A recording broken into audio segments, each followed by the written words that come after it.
Warahmatullahi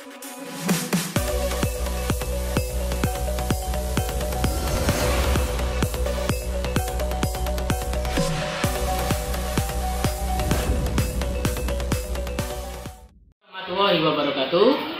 Perkenalkan, nama saya Rahmat Hidayat. Saya mengajar di SD Negeri Bangatayu Wetan 02, Kecamatan Genuk, Kota Semarang. Pada video ini, saya akan menampilkan praktik pembelajaran saya menggunakan pembelajaran berdiferensiasi pada peserta didik saya kelas 6. Mari kita saksikan bersama-sama. Sudah 3 tahun ini saya mengajar kelas 3. Berbagai permasalahan yang saya hadapi, salah satunya yaitu terkait dengan mata pelajaran matematika.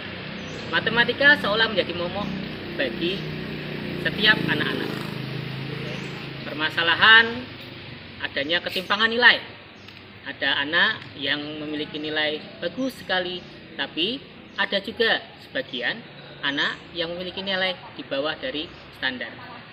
Nah, hal ini juga saya yakin mungkin terjadi bukan hanya pada saya, tapi pada Bapak Ibu guru semuanya yang lain. Oke, maka dari itu pada pembelajaran ini saya ingin berbagi pengalaman saya dalam menerapkan pembelajaran berdiferensiasi di kelas saya, khususnya pada pelajaran matematika. Dalam pelaksanaan pembelajaran berdiferensiasi, langkah pertama yang harus saya lakukan adalah melakukan pemetaan kebutuhan belajar. Pemetaan kebutuhan belajar sendiri sudah saya lakukan sejak sebelum dimulainya semester 1 ini. Hal yang saya lakukan pertama kali adalah melakukan koordinasi dengan guru kelas dari tahun-tahun sebelumnya. Menanyakan berbagai kondisi selama beliau mengajar siswa-siswi tersebut, kemudian karakteristik siswa-siswi, dukungan belajar dari wali murid, kelebihan serta kekurangan, dan lain sebagainya. Yang berikutnya, saya juga mengambil berdasarkan dokumen belajar siswa, yaitu saya melihat dari rapor peserta didik. Di sini saya bisa mengetahui kelebihan, kelemahan, minat belajar, materi apa yang disukai anak, penguasaan materi, kedisiplinan dalam belajar di sekolah. Kemudian, yang tidak kalah penting, di sini saya melakukan komunikasi langsung dengan siswa.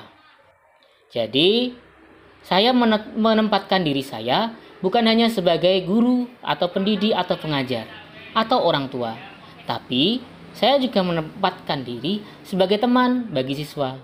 Mendekatkan diri sehingga lebih mudah mengetahui bagaimana karakter siswa, apa hobi siswa, bagaimana empati yang dimiliki siswa, latar belakang semangat belajar, dan lain sebagainya.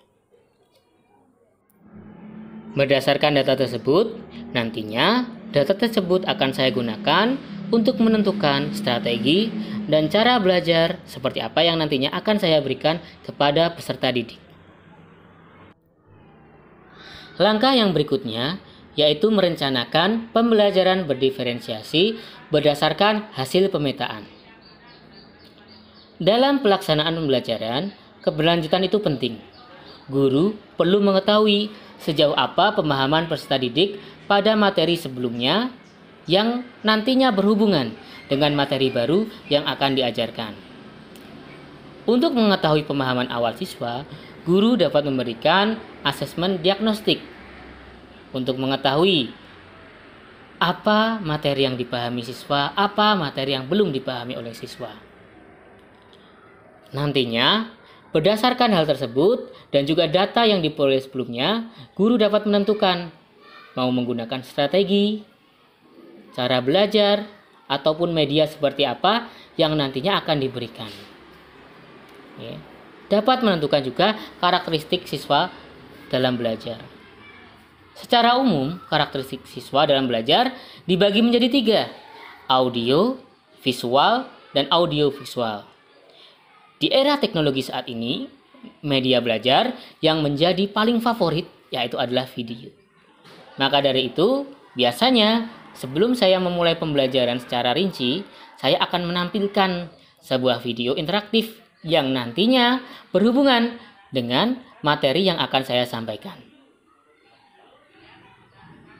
Kemudian, selain menggunakan video, dalam menerangkan, saya juga menggunakan media visual seperti infografis, di mana media ini setelah digunakan akan ditempel di dinding-dinding kelas atau di lingkungan kelas, sehingga peserta didik dapat melihat kapanpun selama anak berada di lingkungan sekolah.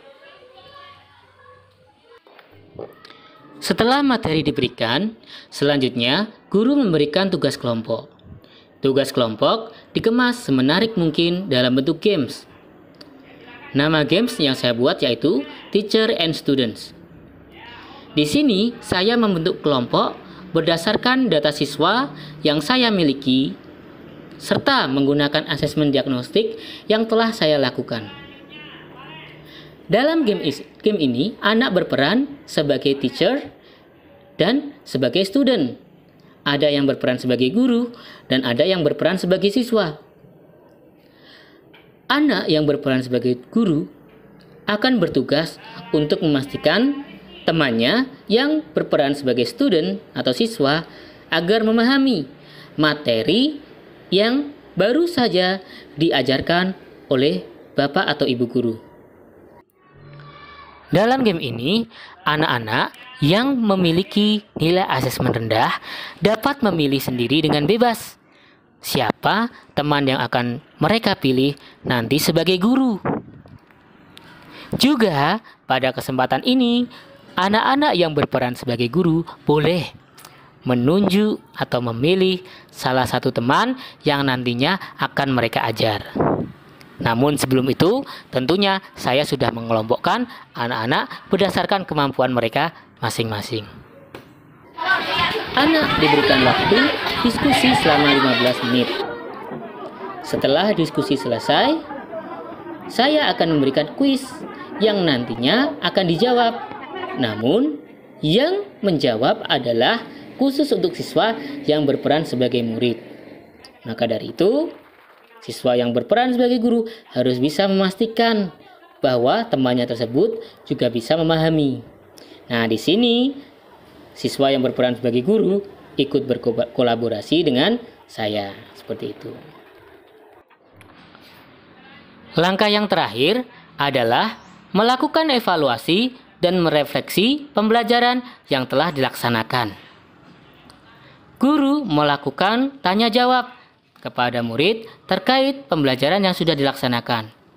Apakah ada kesulitan? Apakah sudah dipahami? Bagian mana yang sulit? Kemudian, guru juga memberikan latihan soal.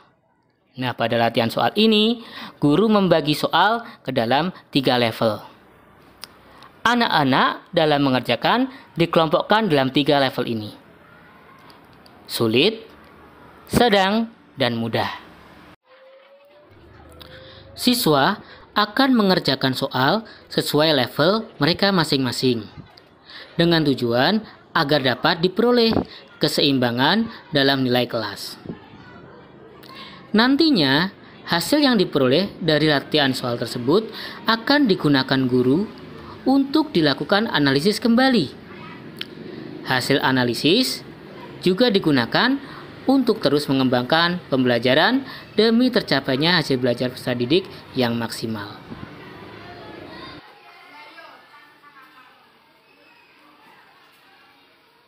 Demikian pelaksanaan pembelajaran berdiferensiasi pada kelas yang sudah saya lakukan.